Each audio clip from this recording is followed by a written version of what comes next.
আসসালামু আলাইকুম এভরিওয়ান। আর আমার যখনই মিষ্টি খেতে ইচ্ছে করে আমি বাসায় মিষ্টি রেডি করে ফেলি। আর বাসার মিষ্টি আমার কাছে অনেক অনেক ভালো লাগে। দোকানের মিষ্টি শক্ত হয়ে যায় কিন্তু আমি যে বাসায় তৈরি করি একটুও শক্ত হয় না, মিষ্টিগুলো একদমই সফট থাকে। তো আমি অফ ক্যামেরাতে ডোটা রেডি করে আমি হাতে এই সব মিষ্টিগুলো বানিয়ে রেখেছি। আর এখন আমি একটা কড়াইতে তেল দিয়েছি, একদম হালকা গরম হওয়ার পর আমি সবগুলো মিষ্টি দিয়ে দিয়েছি। একদম লো আঁচে মিষ্টিগুলো ভাজতে হবে। আর আমি কিন্তু একদম চুলার হিটটা একদমই লো রেখেছি। আর আমি উল্টে পাল্টে মিষ্টিগুলো ভেজে নিচ্ছি। আর যেহেতু আমি কালো জাম মিষ্টি রেডি করছি, তাই আমি মিষ্টিগুলো খুব ভালোভাবে ভেজে নিব।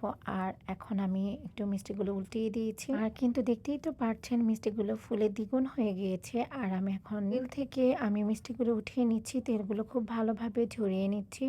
আর মিষ্টিগুলো আমি একটু বাদামি টাইপের করে ভেজে নিয়েছি। আর যাই হোক, আমি মিষ্টিগুলো নামিয়ে ফেলেছি। আর এখন আমি শিরাটা রেডি করছি।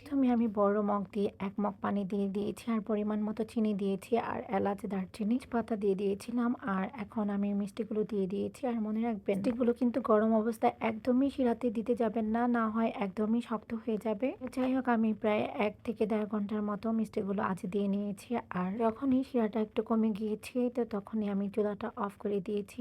আর এখন আমি আরো ১-১.৫ ঘন্টা আমি ঢেকে রেখে দিয়েছিলাম। তারপর এখন আমার মিষ্টির ফাইনাল লুক। আর এখন আমরা মিষ্টি খাওয়া শুরু করেছি বিসমিল্লাহর নাম নিয়ে। আর মিষ্টিগুলো এতটা সফট আর এতটা মজা হয়েছে যা বলার বাহিরে। আমারটা সহ্য হচ্ছে না, আমি সাথে সাথে মিষ্টি খাওয়া শুরু করলাম। যাই হোক, আজকে ভিডিওটা ভালো লেগে থাকলে লাইক, কমেন্ট এন্ড শেয়ার করবেন। আর ভুল ত্রুটি হলে ক্ষমার দৃষ্টিতে দেখবেন। আজকে এখানেই শেষ করছি। ভালো থাকবেন সবাই। আল্লাহ হাফিজ।